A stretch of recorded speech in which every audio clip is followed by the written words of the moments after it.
చెప్తావా చెప్పవా? ఏం లేదని చెప్పానుగా, మళ్ళీ మళ్ళీ అడక్కు. సరే.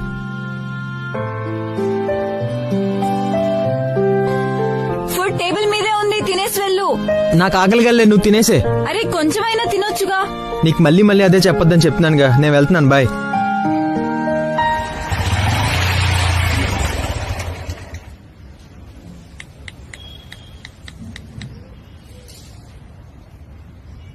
రే ఎంతసేపు రా, అవతల మనకి లేట్ అయిపోతుంది. రే రే రే పక్కన ఉన్నాను చూడు. మనకి ఇంపార్టెంట్ మీటింగ్ ఉందని తెలిసి కూడా లేట్ చేస్తే ఎలా రా? నిన్న రాత్రే చెప్పాను త్వరగా రెడీ అవ్వమని చెప్పి. ఏం పర్లేదురా, అయిపోద్ది. నిన్న నువ్వు వచ్చుంటే ఈ పాటికి అంత అయిపోయేది కదా.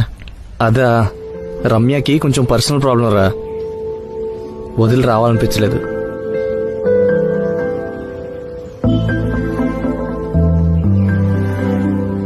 ఆల్ ఫైన్ కదా? అంతా ఫైన్ రా, పద. అవును, రాజుగారు ఫోన్ చేశారా? చేశారు. ఏమంటున్నారు? తెలిసిందేగా.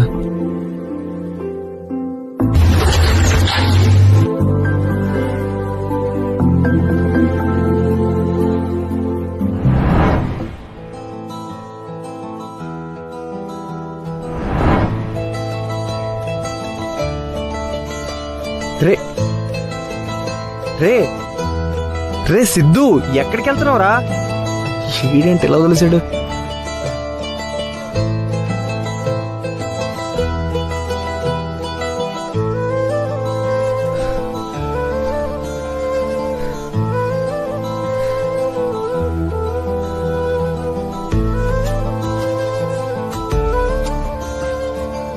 సిద్ధు, నువ్వేంటి ఇక్కడ?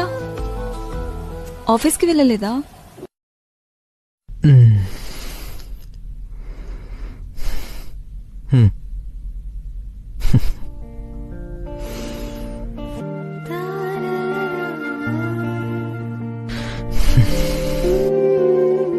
ఎప్పుడైతే ఏమైంది అని అడిగితే మీరు ఏం చెప్పరు, అప్పుడే అర్థం చేసుకోవాలంట.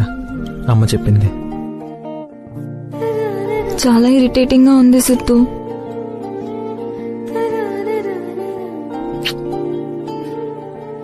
ఇంకా అలానే ఉంది.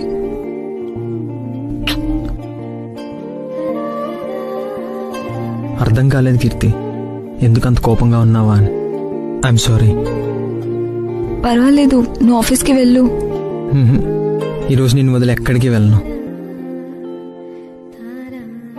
కోపంగా ఉందా? లేదు కీర్తి, బాధగా ఉంది. ఎందుకు? అంత నొప్పి ఎలా తట్టుకుంటారు మీరు? ఆ పెయిన్ ఎలా ఉంటుందో కూడా మాకు తెలియదు, అర్థం కాదు కూడా.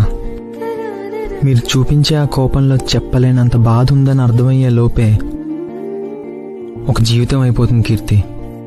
ఇదంతా నీకెలా తెలుసు? గర్ల్ ఫ్రెండ్ ఉండేదా?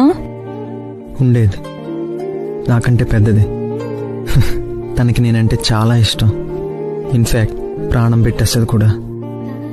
తనని చూసి చాలా నేర్చుకున్నాను. ఇప్పుడు అర్థం చేసుకుంటున్నాను అంతే. నాకెందుకు చెప్పలేదు?